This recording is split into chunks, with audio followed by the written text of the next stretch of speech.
જય જવાન જય કિસાન। હેલો ખેડૂત મિત્રો, આપ જોઈ રહ્યા છો કૃષિને લગતા મહત્વના સમાચાર। અને ખેડૂત મિત્રો, આજે કપાસના ભાવ અને ટેકાના ભાવ વિશેની વાત કરીએ ત્યારે તો ખેડૂત મિત્રો વાત કરીએ તો કે છેલ્લા મહિના દરમિયાન કપાસના ભાવમાં સામાન્ય વધઘટે બજારમાં ઘસારો લાગી ખુલ્લી બજાર ટેકાના ભાવની સપાટીએ પહોંચી ગઈ છે।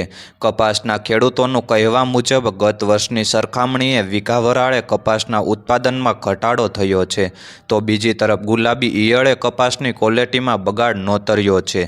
શ્યોર અને વધારે પાણીવાળા વિસ્તારમાં કપાસના ઊભા પાકમાં ખેડૂતોએ રોટાવેટર અથવા કટર જેવા યંત્રો ચલાવી કપાસના અલવિદા કહેવા લાગ્યા છે। દિવાળીએ કપાસ કાઢીને કોઈએ જીરું વાવ્યું તો કોઈ ખેડૂતોએ વરિયાળીનું વાવેતર કરી દીધું છે।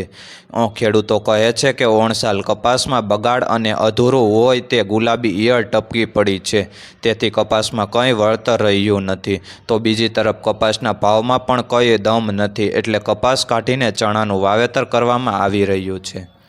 ત્યારે કપાસની બજાર છેલ્લા મહિનાઓમાં ઘટીને ટેકાના ભાવની નજીક આવી ગઈ છે। ત્યારે સરકારી એજન્સી CCI એટલે કે કોટન કોર્પોરેશન ઓફ ઇન્ડિયાએ ગુજરાતમાંથી વડાળી અને દહેગામ જેવા સેન્ટરમાંથી કપાસ ખરીદીનો ગત સપ્તાહથી પ્રારંભ કરી દીધો છે।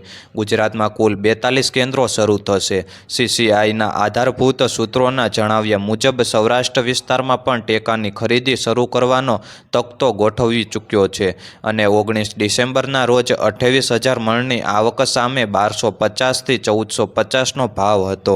છેલ્લા એક મહિનામાં કપાસના પ્રતિમણ ભાવમાં 50 થી 60 રૂપિયાનો ઘસારો થયો છે।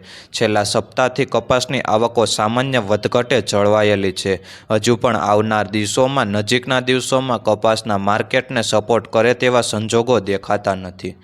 અને ખેડૂત મિત્રો, માહિતી સારી લાગી હોય તો અન્ય ખેડૂત મિત્રોને પણ શેર કરજો। અને ખેડૂત મિત્રો, રોજે રોજના સમાચાર જાણવા અને અવનવી યોજનાની માહિતી મેળવવા આપણી ચેનલ એટલે કે JB ખેડૂત હેલ્પને સબસ્ક્રાઈબ કરજો। અને જે પણ પાક વિશેની માહિતી મેળવીએ તેમને કોમેન્ટ કરીને જરૂરથી બતાવશો।